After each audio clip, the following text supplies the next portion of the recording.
Minutes pass. Next, we have a presentation by John Oswald about recent charter amendments. Thank you, Chair Bartley. I'm just going to stand up real quick and make sure we're queued up on the screen and grab the remote.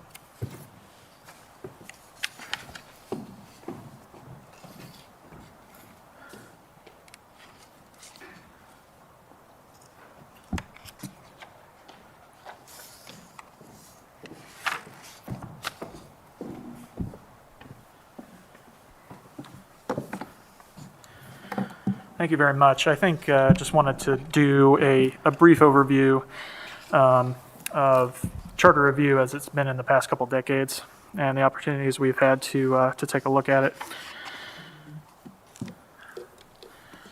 as well as the process that everyone has to follow. So just a bit of an overview. The Columbus City Charter is the equivalent of the Constitution of the city, and I think Laura Baker Morrish actually kind of laid that out quite a bit in her opening comments at the last meeting. Setting the framework for all the laws.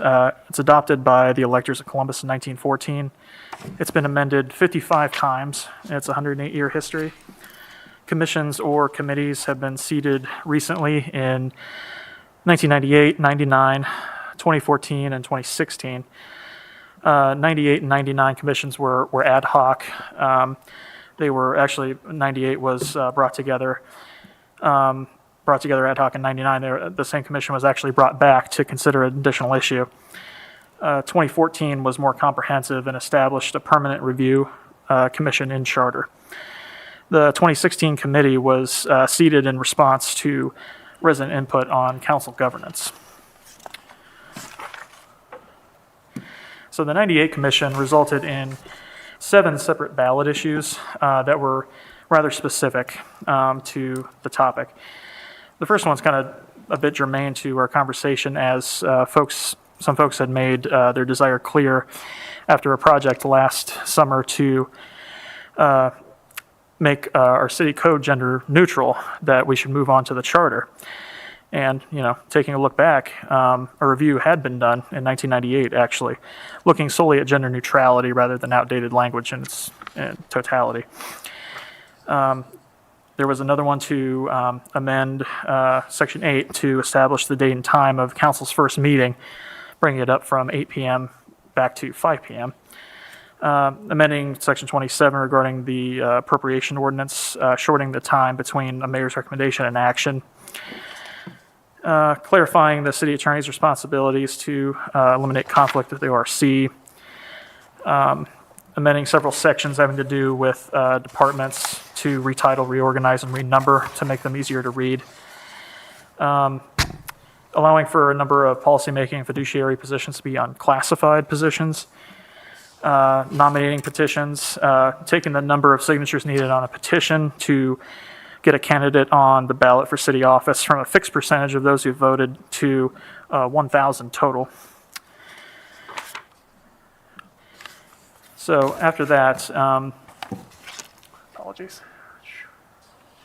The 1999 commission brought back the 98 commission to consider the issue of the terms of police and fire chief of the city specifically. That was a case of them bringing them together just for one major topic. They ended up establishing 5-year terms of appointment for the chiefs, fire chief and police chief by the mayor. Previously, the police chief specifically had been a lifetime tenure position. The 2014 commission was really the first one that was comprehensive and set the precedent for future commissions to be established. So on this one, they ended up coming up with 3 ballot issues. This is also one that was able to consolidate many different changes instead of as specific ballot issues individually, like in 98, where they could basically identify them through by subject. So they put 3 issues on the ballot. Issue 6, dealing with city administration. These are just a few of the highlights. Anti-discrimination provision, requiring Rec and Parks Commission members to be residents of Columbus, establishing this commission to review the city charter every 10 years, beginning in 2022. Making the city budget and annual reports permanent electronic records. And then issue 7 dealt with city elections. Some of the highlights of that were following best practices in state election law while maintaining nonpartisan city elections, allowing the city to regulate campaign finance and disclosure for political candidates and local ballot issues, lowered the threshold to recall elected officials, and reforming the petition process for transparency. And then issue 8, dealing with city office holders specifically, introducing ethics requirements while requiring a stiffer city penalty, loss of officer employment for violations, establishing elected officials compensation commission, which is actually going on concurrently with this one, limiting salary changes to recommendations, and then open access to city records and meetings of public bodies and advisory bodies requiring permanent electronic record. The 2016 committee was seated in response to resident input regarding council governance. There had been a previous charter amendment brought to the ballot, and it had failed in a 2016 special election that would have established ward governance for city council. It stimulated interest in best practice for the makeup of city council and how members are elected and appointed. This one resulted in one ballot issue that actually came up on the ballot in 2018.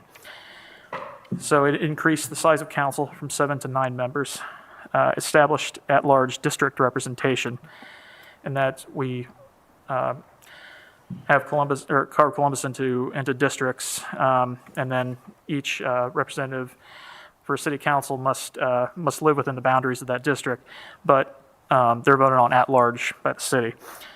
And established a decennial commission to draw districts for the city based on the previous census.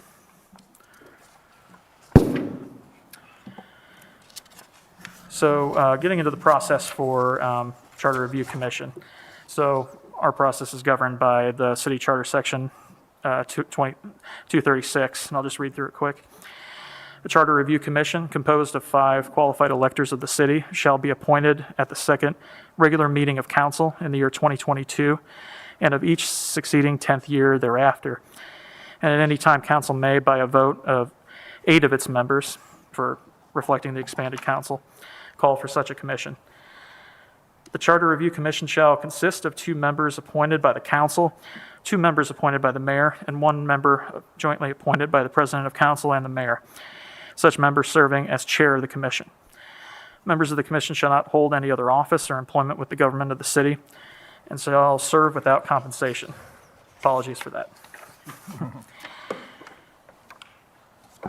Vacancies shall be filled in the same manner as prescribed for the original appointment. The commission shall be considered a public body. Within 6 months after appointment, the commission shall report its findings and recommendations regarding the charter, if any, to council. Council may at its discretion submit, in whole or in part, any of the proposed amendments to a vote of the people in the manner prescribed for by this charter. Any such amendment shall be in a form as provided by council. Nothing in this section shall limit the authority of council to submit any proposed charter amendment to a vote of the people as otherwise provided for in the charter. So going about our process, this commission, real quick, was seated at the January 10th council meeting. Organizational meeting we held on January 28th. In February through July, we will meet to discuss potential charter amendments. Commission's recommendations, if any, as discussed previously, are due to council on July 10th, which is a Sunday. So July 8th would probably be a better date on that Friday. Recommendations from past commissions have come in the form of a report by the deadline there. These have varied in length, really between the 98 commission and the most recent committee, from 6 pages to 236 pages. Really, the discrepancy between that is the difference between a cover letter with basic recommendations to a report containing not only that, but the bulk of the research, all the agendas, any other reports that were delivered, just kind of expands the size a bit. So don't worry about the 236 pages. So if council chooses to accept all, some, or any of the recommendations of the commission, they must be placed by ordinance on council's July 25th meeting in order to make the November ballot, notwithstanding a special meeting being called by council during recess. So there's a window during which you can put something on the general election ballot between 90 to 120 days prior, and it falls in that window. And then the general election this year is November 8th, 2022, and we see how we did. Any questions or comments just on that?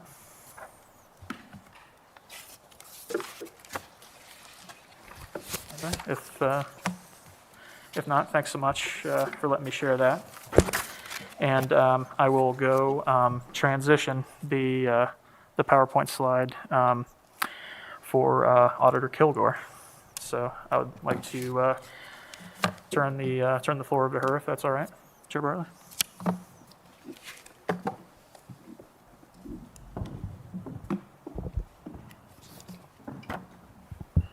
Well, thank you very much. I think John's going to be switching to the PowerPoint. But first, members of the commission, thank you for your service. I do know you, each of you, and I appreciate deeply the time. This is an important part of government, and thank you for saying yes. I'm Megan Kilgore, City Auditor. As you all know, we're a separately elected office. Our role and responsibilities are largely that of the revenue side of the city. When I came into office, it followed in the footsteps of a great giant in this community. And Mr. Dorian led this office with just extreme character and dedication to financial reporting, to the financial management of the city, and frankly, our reputation in this nation as one of the best financially managed cities in America. Thank you so much, John. And so part of that is for us, when I came into office, undertaking a major initiative with modernization of our technology systems. We had 3 systems, for instance, that were quite old, and it gave us an opportunity to better serve our citizens and better serve our constituencies, such as City Council, the Mayor's Office, our corporate friends, and so forth, and providing top-notch technology so that we can better interact. And so I offer that kind of preamble because it's important as it pertains to our language of some of the sections pertinent to our office in the charter. So my comments today and suggestions for amendments really revolve around the fact that we've gone from paper to electronic portal. And with that comes some necessary adjustments to language. So what I'd like to do is, if it's okay with you, Chair Bartley, just get right into it. Please. So let me start with the very first one.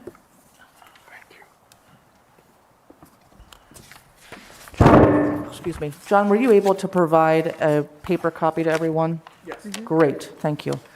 So the first request for amendment that I have is under section 26.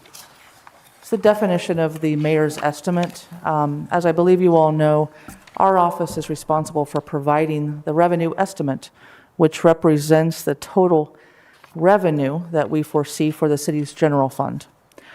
So the language in section 26, you'll see above, is the original language as currently in the city's charter. What I put below is my suggested amendment, but you'll see we strike the word income to make it more applicable to the word revenues, because this is broader. The revenues is the appropriate term, as well as make sure that we categorize this as the city's general fund. Our revenue is also beyond taxes, so we suggest striking that. And it's pretty self-explanatory, but I'm happy to take any questions.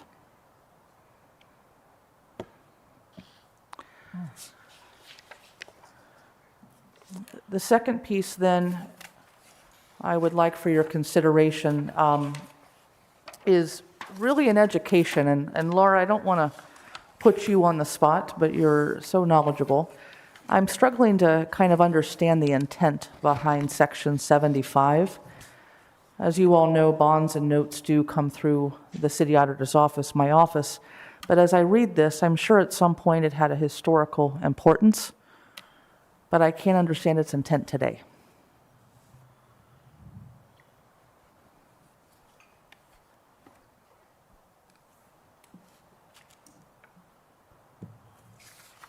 So for today, I will probably perhaps parking lot this, but I would like very much for the commission to consider its amendment or edit, depending upon our research.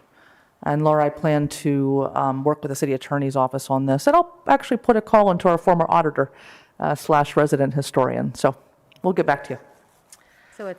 So at this point, you do not have any recommended language or revisions? That is correct, Chair. Okay. Thank you. Research request.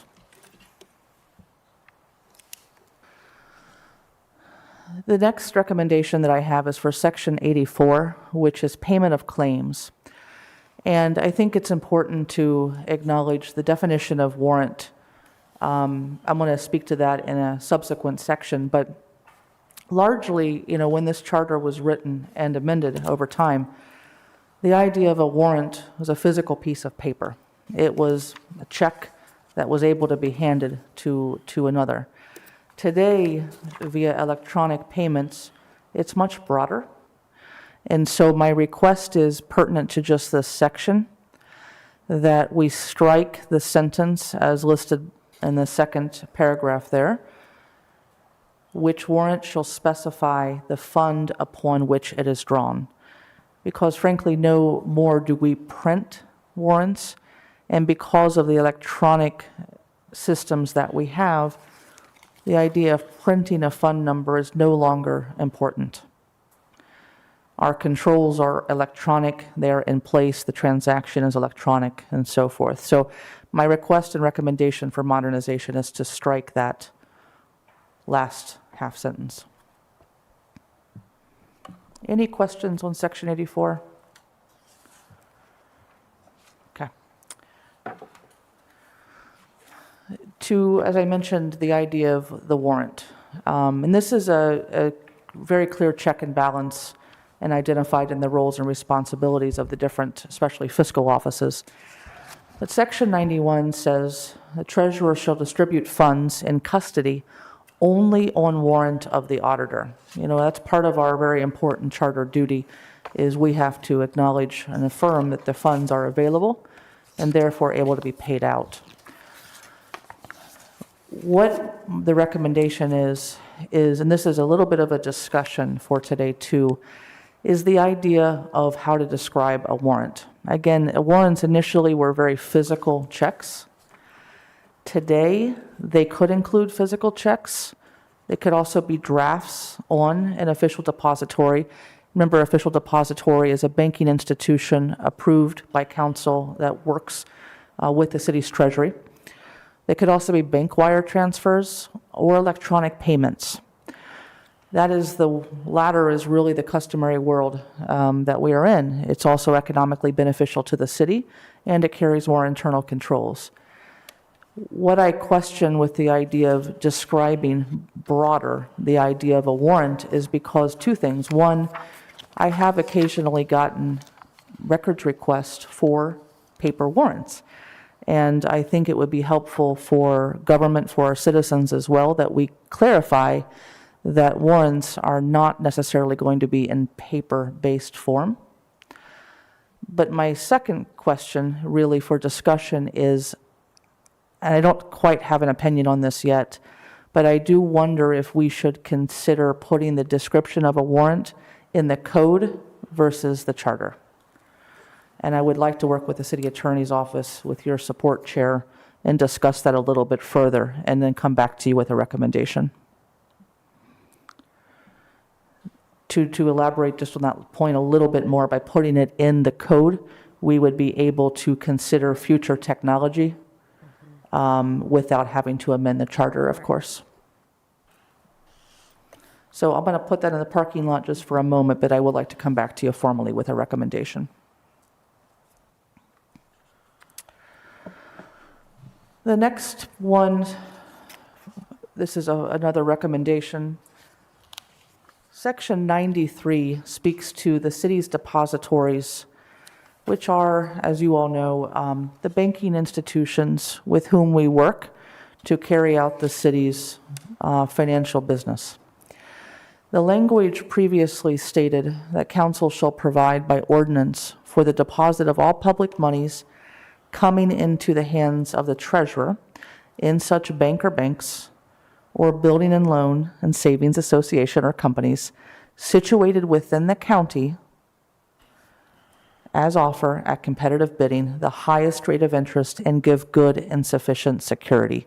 That's a very long sentence, and I think its intent originally was, of course, very good.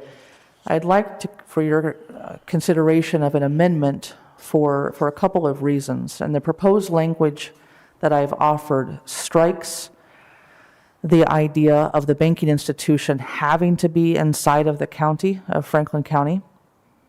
And number two, the idea of the highest rate of interest and the idea of good and sufficient security. And let me kind of unpack that a little bit.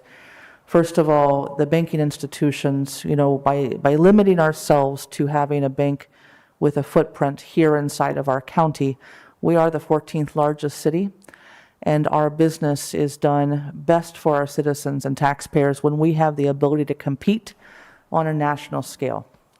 And so by opening up our ability to take our AAA rated portfolio, our monetary assets here at the city, and work with banks of all sizes, we're able to get a better deal. So my first request is that we do not limit ourselves, and instead I offered language proposed in red, stated that the banking corporation should instead have be incorporated under the laws of the state of Ohio and the United States. The second piece, my suggested striking of the idea of highest rate of interest, is because that might not be what our absolute goals are. When we have public monies at times, because of IRS rules, we may even have to do something called yield restrict, whereas we cannot make money on tax-exempt securities. So that's not always a true statement. And the third piece, which is give good and sufficient security, the City of Columbus abides by the Ohio Revised Code with respect to collateralization. We do not have our own separate policies for that, so I would recommend striking that and therefore abiding by the Ohio Revised Code. So my suggested language in red is very much a simplification of our current state and what I think will best serve us. Any questions here? If not, I will proceed. Go ahead, Carrie, please. Can you just maybe explain again the change, proposed change for highest rate of interest? Yeah, so for example, that language, I believe the original intent was for the city to be able to take its pooled assets, which every fund in the city we do pool, and the objective is we try and earn a little bit of interest on those monies. So we work with a variety of brokers to do that. So in theory, we would want to seek, whenever we have available funds to invest, the highest rate of interest. However, because we do work in publicly funded projects that have tax-exempt securities paying for them, with tax-exempt bonds, you can't earn periods of high interest. You are going to have a restriction. The federal government says you can't earn more than what you're receiving on that tax benefit. So we are very careful with our investments and make sure that we do have yield restriction in place. So it's usually a true statement that we pursue highest rate of interest, which is how we, here, Chairman, we have Meter Financial Advisory Services who work with us to optimize our investment portfolio. But there's still some rare exceptions where we have to be cautious and we have some yield restriction. Thank you. Sure. The next recommendation that I have is in section 120. This is outstanding utility debt obligations. In this paragraph, there's a statement that says, "The city shall, out of the revenues of the city's utilities, unless another funding source is determined by the mayor and the city auditor with approval of council, cause to be paid." I'm recommending that we say "and transferred," instead suggesting we say "or transferred" to utility debt obligation bond retirement fund. The spirit of this paragraph, I believe, is because, our utilities are self-supporting. Water, for instance, pays for itself. We don't use water proceeds or revenues to pay for things like rec and parks. There's a lot of reasons why we cannot. So I believe the intent of this was to ensure, via the charter, that we limited those payments, revenues of the utilities, to things like that utilities debt service. However, to make it true and accurate, the correct word should not be "and," it should be "or."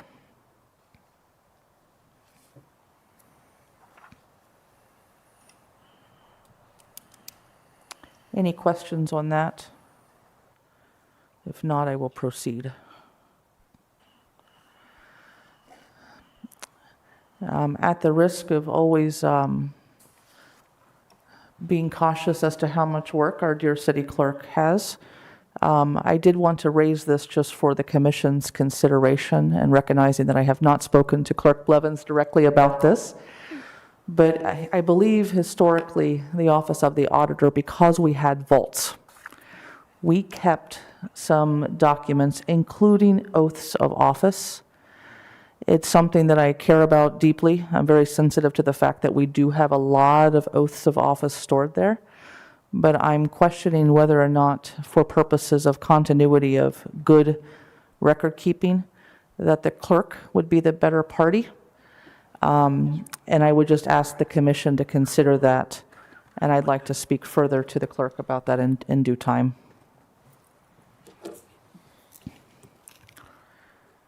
We're happy to do it, just not sure we make the best depository anymore.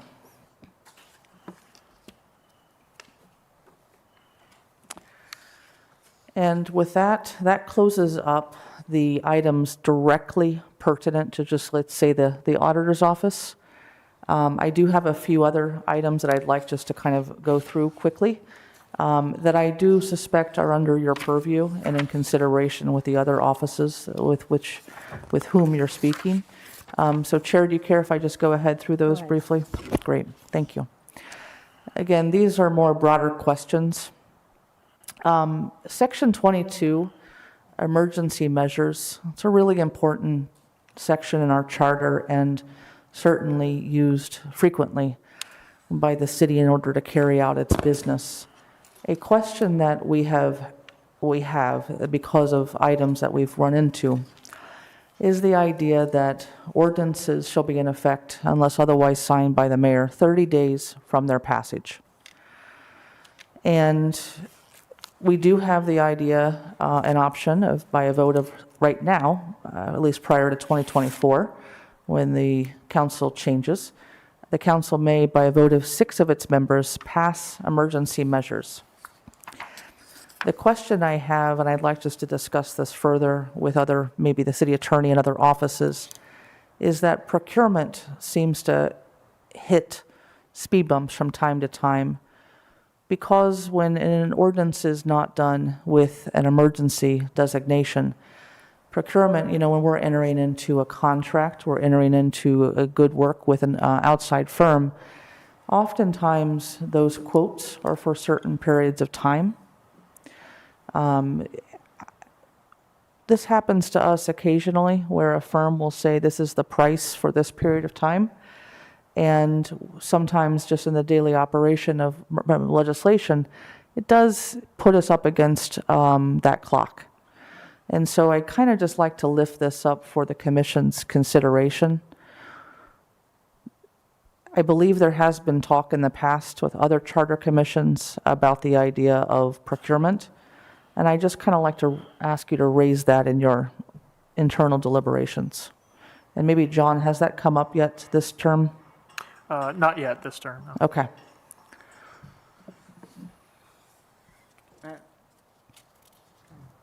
Chair. Can you maybe explain that again? What's the timing issue? I guess I didn't follow that.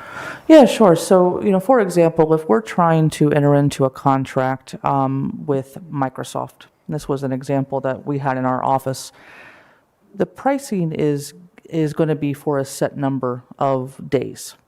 This is what we can hold, and we all experience this in our day-to-day lives as well.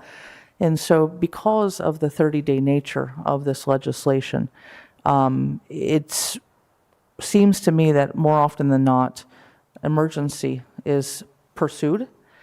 And, if this is if emergency is going to be, let's say, our status quo, I question whether or not there's a possible solution in carving out procurement that has already gone through the appropriate channels. And I want to be very, intentional about, I'd like to speak with the city attorney's office more about that. And frankly, other offices that have a lot more procurement-related contracts than we do. If they're going to raise it, then I'd like to talk with them more. This is not something that I'm going to hang my hat on, but it's just worthy of consideration given that you're opening up this area.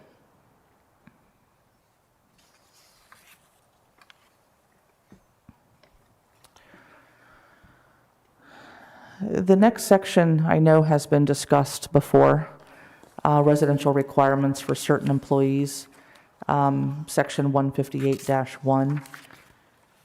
There is a particular sentence within here that states that employees in the unclassified service and in the competitive classes, so correct me if I'm wrong, but that would be police, fire, anyone who is a tested civil service employee, during the course of their employment must maintain residence within the boundary lines of the county, meaning Franklin County, or within the boundary lines of the counties that border. And I would like the Commission's consideration. I think this is a relevant topic for many employees across the entire city. I am certain that we, with respect to remote work, with respect to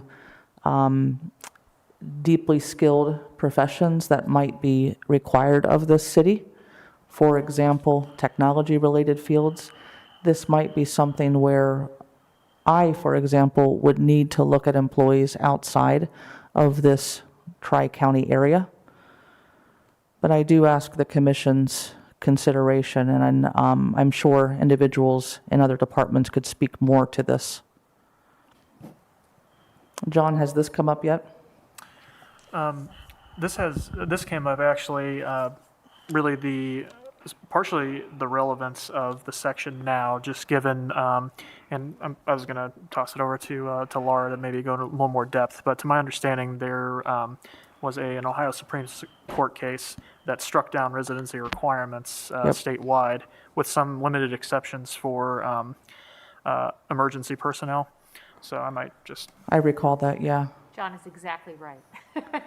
There's a specific Ohio Supreme Court decision that struck down provisions like this, and then there was an enactment by the General Assembly making for a specific allowance for emergency personnel to be kept within a close contiguous range so that they can be brought in under emergency circumstances. So we do need to actually look at this charter section because it has been invalidated in some ways, and we need to think about whether or not we would like to strike it in its entirety or if there are portions that need to be kept.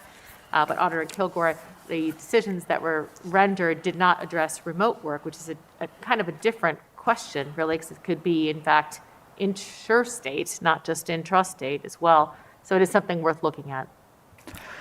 I guess fundamentally, I deeply, deeply desire employees to be near and dear to this city for a lot of reasons.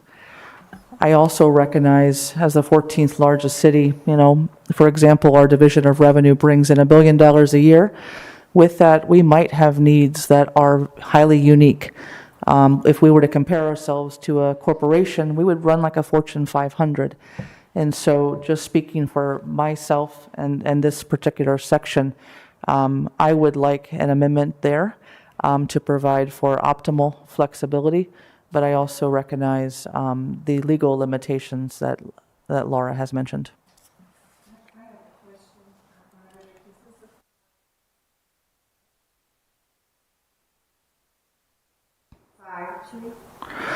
No, let's see, I'm reading this. It says,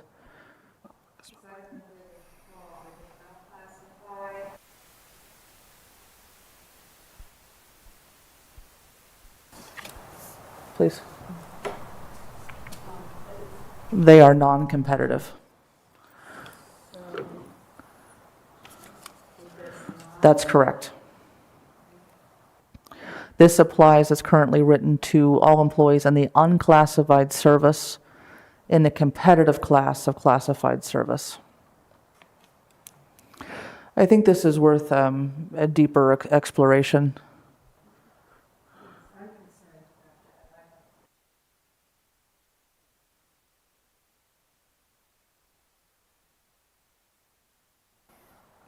That sounds great. Thank you.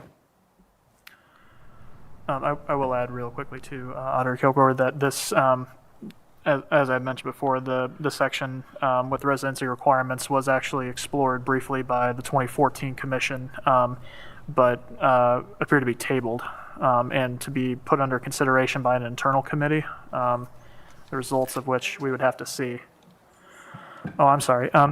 The 2014 Commission actually did review this section briefly, but kind of tabled discussion on it and gave it to an internal committee to review. My guess is in light of the Supreme Court case, but we have to check to see. Obviously, they had not recommended a charter change yet, so we can look at it.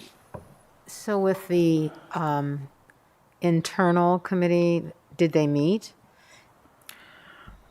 We are not sure, and we can find that out, but they issued no public report or internal report that I'm aware of, so we can take a look. Chair Bartley, that particular piece was, I believe, done during my absence from the city of Columbus. However, through remote work, this is kind of like re-inspired a review, and so I would, I guess, also say the committee could understand current state of employees, where those employees, if any, are outside, and then just be more informed. You know, I think that this is a good topic to explore, but it is a double-edged sword. Mm-hmm. Completely agree. Completely agree.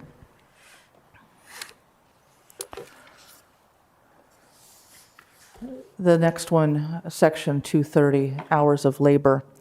Again, this is a question that caught our eye, but it states that except in case of extraordinary emergencies, not to exceed 8 hours shall constitute a day's work. Just like the prior section, I question our practice today versus what is in the charter, and think it's worth affirming the idea of not to exceed 8 hours. I would suspect that, and I just know anecdotally, that a lot of our safety forces have much longer days. Certain of our members in different departments do 4 10-hour days and so forth, and would just question whether today is a good time to update this language.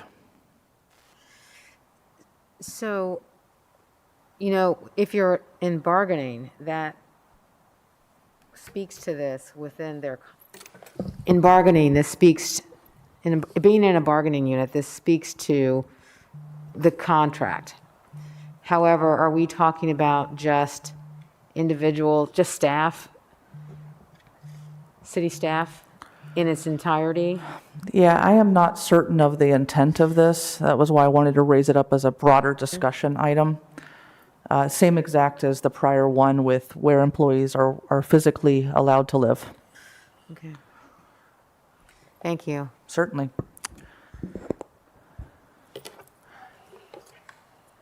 The next one that caught my eye, and again, having not spoken with Clerk Blevins about this directly, wanted to start with the commission about the idea and the intent of the annual report. So much communication is executed between the various departments, city council, the mayor's office through its budget and its litany of other publicly available documents, as well as our office and what we do with financial reporting, including a lot of information regarding the city as a whole. This idea of an annual report has been around for some time. And I think, I know we provide information, but I just would like to lift it up for perhaps the clerk to weigh in with the commission at some point about whether or not it makes sense to modernize this and what information is included in the annual report that is not included elsewhere. I am not aware of any information, but it would certainly defer to the clerk in that communication.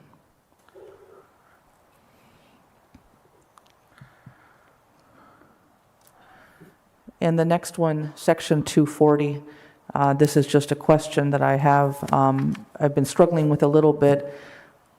Remote work, the idea of having, virtual meetings and so forth has been driven by what we've been able to do out of the state legislature. And we are obviously a home rule municipality. And so this is really more of a question for our brilliant city attorney across the room from me. But I am curious if there's any language that we can insert into the charter that would help us carry out basic business of the city of my office in a virtual format while still maintaining true and, accurate approach with the revised code. Just for your consideration. Could you give an example of an impediment that you'd like to see addressed? I mean, to change the language here. I don't have a specific suggested edit, but instead looking at, for example, we carry out business with respect to the Board of Tax Appeals. It's in the Division of Income Tax, which is underneath my office, and that right now has to be conducted in person. Items like that may be a bit smaller in scale, where the entire general public may, for instance, not be interested in attending, but could do so online. I just ask if there's a way to do that by looking at the charter language, since we are a chartered city. But I'd be happy to think about some more examples for the city attorney.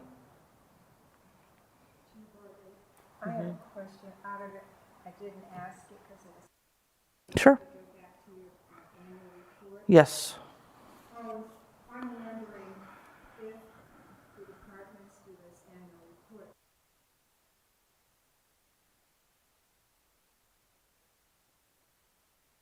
What that department looks like. The city has declared racism as a public health crisis.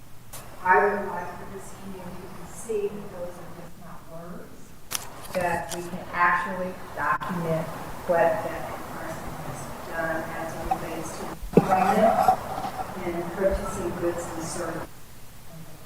Mm-hmm.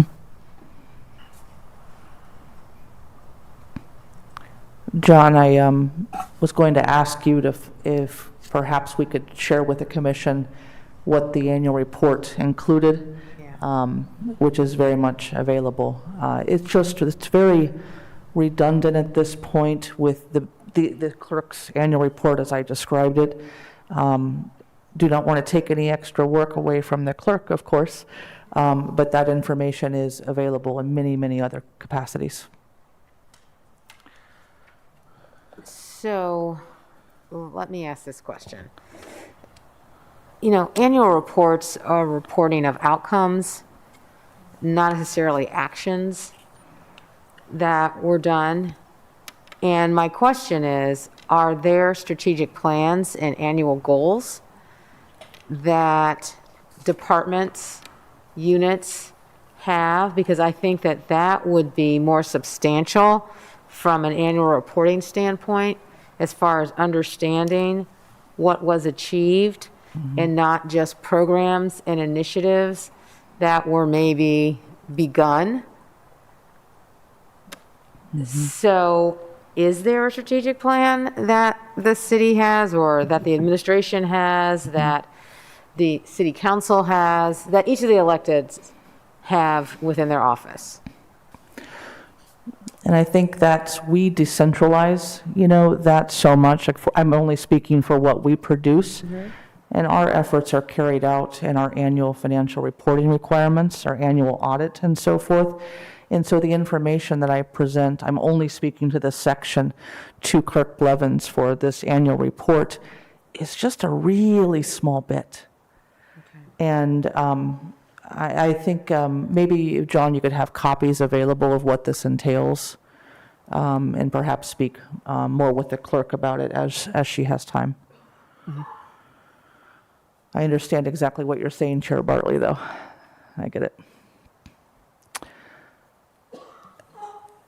We spoke about open meetings. The idea of open meetings, just, for example, this idea of like the Board of Tax Appeals, by allowing for individuals to access from home, I think it really does open up the ability for others to engage. And so I want to just kind of reframe the idea of what open means to me. It's been a big benefit to us. Please, Carrie. Just to clarify that, so if I'm hearing you correctly and thinking back to our initial presentation, because we're a charter city, we may, if I'm understanding you correctly, we may have the opportunity to have some functions of City Hall be done virtually. I don't want to say regardless of what the state legislature does, but sort of in lieu of, or we have some latitude to do that. Am I hearing this correctly? That's correct. Okay, thank you. My preliminary conversations with the city attorney's office, that was indicated, and so by my point of bringing it up was just to affirm my support if that measure is considered by the commission. Please, sir. Did the recognition of that change, how was that addressed so it became a part of policy? Is it recorded someplace? With respect to if we've held virtual Do meetings? things virtually as opposed to? Absolutely. We still uphold the same conditions of advertisement, of notification, of making things publicly available, and would only, I could imagine, expand upon those options. Thank you. Auditor, I have a question as it relates Sure. to recording. Are all public meetings recorded? And as we move into this, new technology age, as far as the recordings being accessible, should we address that in this language as well, as far as mandating that all public meetings are recorded, and what does that recording mean? How long does the recording last? I'd like to actually have the city attorney speak to that if that's possible. So, I take this one. So currently, there's not a requirement that a public meeting be recorded. The requirement is if the public meeting is recorded, then you have to maintain that recording. So you could have a public meeting where you're simply streaming, right? And it's not necessarily recorded. Or you could have a public meeting where there is an actual recording of the entire matter. From the city attorney's office perspective, I would ask the body to consider that some of the specific details might be better addressed in code, but that the charter would be a way to allow for virtual meetings under certain circumstances, and then the code could flesh out when we're going to record or not record. And the reason that I offer that up is that while it's really valuable and important to have copies of various meetings, we also have to think about the storage, and we have to think about records retention. And not every department is necessarily going to have a specific policy dealing with that. So we want to make sure we're not putting something very, very specific in the charter so that we can address those variations across departments. Thank you. The last item, thank you, Laura, thank you. The last item I just wanted to bring up, and I know this is early, but I wanted to affirm my support as auditor for this committee's consideration of language to strengthen the city's position as it pertains to citizen petitions, initiatives. As you know, this past year, there was an initiative, Issue 7, which you all were very familiar with, that came across to the city's voters. I'm one of the most supportive individuals for good democracy, but this particular initiative, had it passed, would have had catastrophic consequences on the city, our economics, our ability to carry out basic city services, and really did threaten and put us in a very vulnerable position. I've never seen anything like it, and I've been doing this a while. So I offered this very intentionally in broad language today, but wanted just to affirm my support. Much, including my own work, needs to be done, but I'd ask if I can participate with this committee more in helping to review that language. I would welcome that and offer additional recommendations as the time presents itself. And that concludes my recommendations and also just discussion items for the charter. Do any of the commission members have questions of Auditor Kilgore? What I'd like to suggest, this was a great presentation. Thank you. Initial thoughts and recommendations, particularly those that pertain to your office. I don't think there is enough, particularly with some of the open-ended questions that you have around some research that needs to be done, some research that we need to receive in order to have a impactful discussion as far as looking at recommendations, particularly to language changes. So what I'd like to suggest is, if there are no more questions, that when you have done the research, that you come back and give us your recommendations, your rationales why, if there are examples, particularly in other cities, of what has been done, and what could be some of the repercussions of some of the revisions that are being recommended and suggested. Perfect.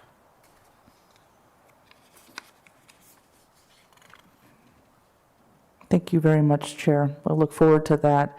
If you have any questions on, I'll say, the first half of this, which are the true recommendations that we've offered pertinent to this office directly, I'd be delighted to take them down the road. Otherwise, I'll come back as we discussed.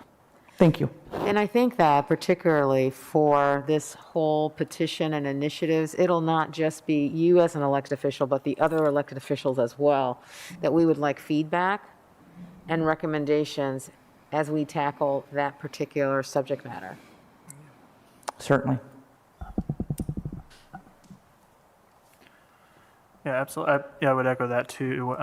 Just that we definitely plan to have some other city officials down to speak to that matter in upcoming meetings, as well as Representative Mike Curtin, who I've reached out to and has kindly agreed to come down and discuss the issue at this commission at a future meeting as well. So there are plenty of folks that definitely want to give their input.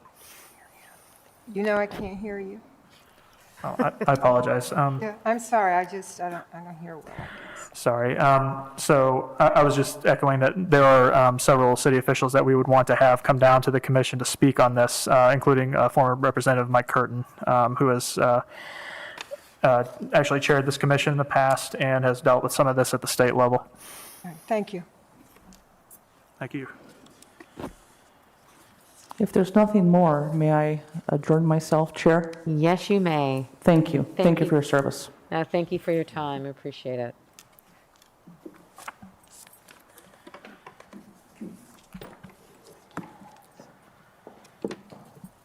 And for commissioners, I'll be circling back around with, thank you, Auditor Kilgore's office, as well as Laura, to look at some of the research requests and things that need to be expanded on a bit more, as far as some of the broader questions as well that Auditor Kilgore introduced. Thank you. So next, discussion of outstanding items from January 28th. John, could you give us an update on the website, communication items, how we will communicate with each other, what IT can do for us? Is there going to be a box? Certainly. All right, so On the issue of the website, it is up currently, and we have materials from the last meeting, and it's in its nascent form now, but as we continue to have meetings and build up material, we'll have those posted to the website for public consumption as well. And as of either tomorrow or the next day, I believe, we're going to have the public comment section up and available for folks to submit either comments about the commission, if there's a desire to have future hearings, if there's suggestions, specific suggestions from the public on charter changes they'd like to see, or topics that they can submit to us, and we can review and submit to other folks. Also, in the next couple of days, we'll have, yes, a shared drive, a box that we can all access, and I can submit materials directly to that rather than having direct email to folks. Explored the possibility of city emails. That was kind of a no-go with DOT or any other kind of rather complicated scheme. But what I would do on my end as far as email activity to everyone would just be in case of updating an agenda to let you know that something has been updated, and refer you to the shared drive. And then all of the documents and anything that we would have would all be available there for a records request or anything like that.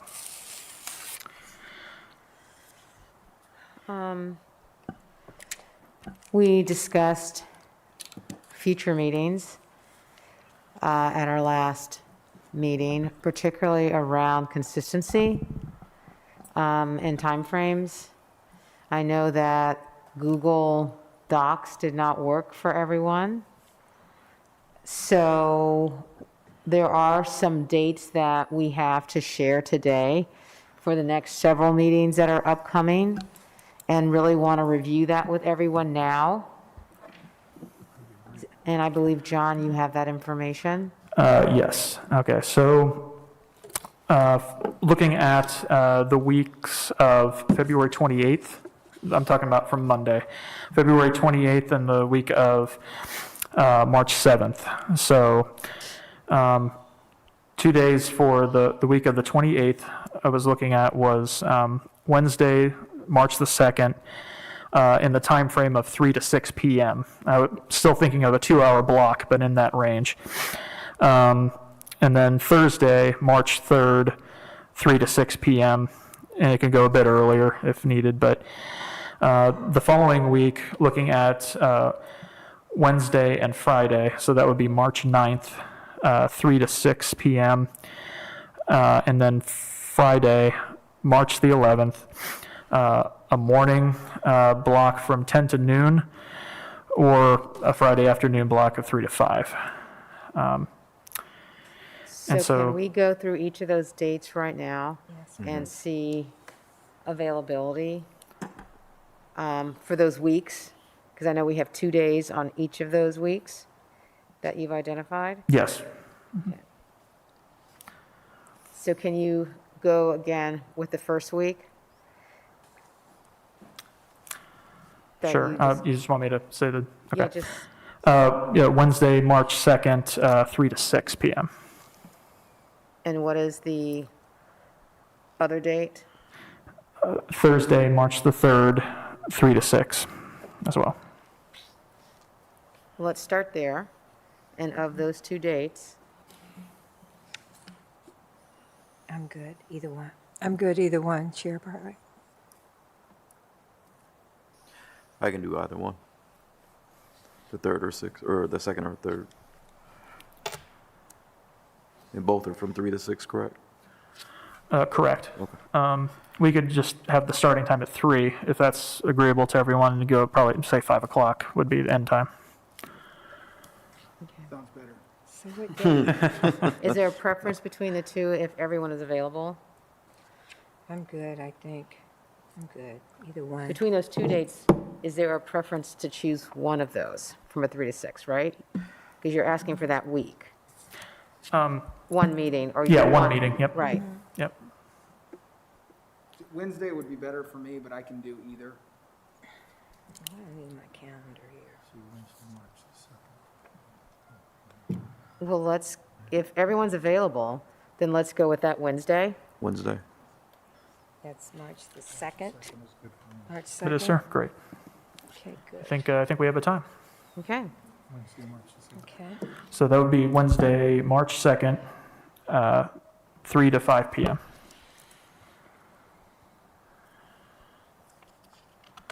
All right, and I will send around a calendar invite to that effect. Are there any other upcoming dates that you have that you'd like to ask the commission about their availability? Not at this time. I was Okay. going to work to have some of the future dates Okay. kind of based on the ones that Stephanie had mentioned. Well, the next time we meet, let's have at least, if we can do a month out. I mean, if we're going to meet twice a month, I'd like to have the next 2 dates, or at least if even 3 or 4, if that's possible. Because if this 3 to 6 or 3 to 5 works in general for everyone, let's just find what day that works for all of us and do that every other week. Yeah, I think that would work, absolutely. If, especially if the Wednesday time 3 to 5 works out. Right. And we can keep it consistent day and time.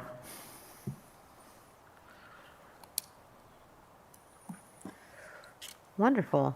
So are we looking, sorry, Madam Chair, are we looking into those other 2 dates, the 9th and the 11th? Do we want to set those now, or do we wait? Oh, no, apologies. That was just for options for the next meeting. Okay, Yeah. sorry. So disregard those? Yeah, that's what Yes. I thought as well. Okay, That's what I thought we disregard were looking March- at too. So Okay. disregard March 9th and 11th? Yes. Okay, thank you. Thank you. Okay, and the third item that we wanted to discuss is the appointment of a vice chair. And Des has volunteered Yes.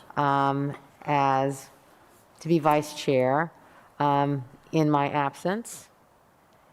I don't think that hopefully you will have to serve, but if you do,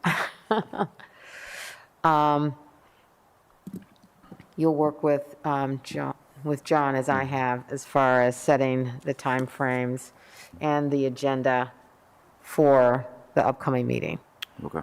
So if I will know ahead of time, and we'll give you enough time if I will be absent. So thank you. You're welcome. I appreciate it. Thank you. Need a motion in a second? Yeah, do we? So, yes, I do. Do I have a motion to appoint Desmond So moved. as vice chair? Second? Second. All in favor? Aye. Opposed, same sign? Okay. You are vice chair. Yay for you.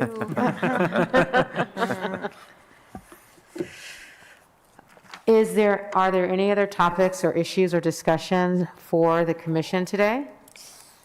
I just had one question, going back to your initial presentation, John. Sure. On the gender neutrality language, that, looking at my notes from the last meeting, was something we may revisit here. But I noticed, I know you mentioned that it was also reviewed in 98. No, I'm sorry. I know it was also reviewed in 98. So can you tell me a little bit more about that? Did it not capture everything? We need to sort of review it again and pick up a few different things, or what? Sure. So that request for review came down from council specifically because we had done a holistic review of the entirety of Columbus City Code, which is much larger, and taking a look specifically at gender neutrality and some outdated terms. It wasn't just gender neutrality solely, but looking at the scope, there were various references, including extremely outdated ethnic references in our code that had remained there from the 1950s. So we were looking to comb the entirety of the code for that kind of thing, just to modernize, for sure. And then there was a desire, well, we should take a look at that with the code. And so, upon review of what some of the other commissions had done, 98, they actually had done that and passed it as a ballot issue. So there is, that's where the references to council member started to arise in the code, or in the charter, and some in references he and she pronouns. Since then, there was a desire to also take a look at some either outdated language or just general things that folks wouldn't find in documents written today. So it definitely makes that review a bit easier, definitely than it was for the code. But but it was a request by council. Yeah, Got it. Okay, thanks. certainly. Any other questions? I have another question.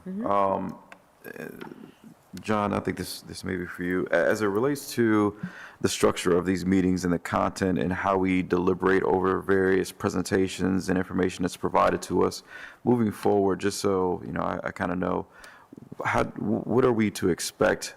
For instance, we just went over this presentation with Auditor Kilgore. When do we actually deliberate and discuss and go over what we've been presented?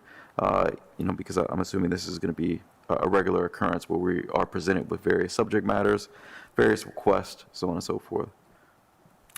Okay, sure.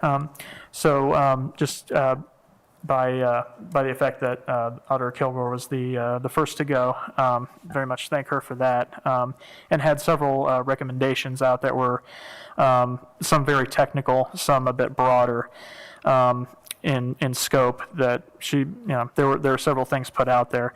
So when something like that is the case, and it's the first meeting discussing some of the material, there will inevitably need to be some follow-up research done, answering questions from folks that can't necessarily be answered here, but require additional research. The intent is to bring those answers back to you at the subsequent meeting. And so technically when we come through, we'll consider likely new topics, but then also a revisit of anything else that needs additional consideration, anything you had additional information requests on, and then can be considered either by just noting that a recommendation has been made, or making a formal motion that, yes, we think this part of these or a slew of these changes should be adopted. If it's specific language, great, it's written, and that's how that is your recommendation that will go in the final report. If it's a topic or recommendation without language, then draft language can be crafted for that in the form of a charter amendment, and then presented to you at the subsequent meeting as well. So basically revisiting the old business and then going into the new topic for discussion. Okay. And if commissioners have questions in between meetings, we just forward those questions to you, and then they are addressed in the subsequent meeting, or how does that? Yes, yeah. Okay. Thank you. Thank you. Any other questions? Okay, hearing none, could I get a motion for adjournment? So moved? Do I have a second? Second. All in favor? Aye. Aye.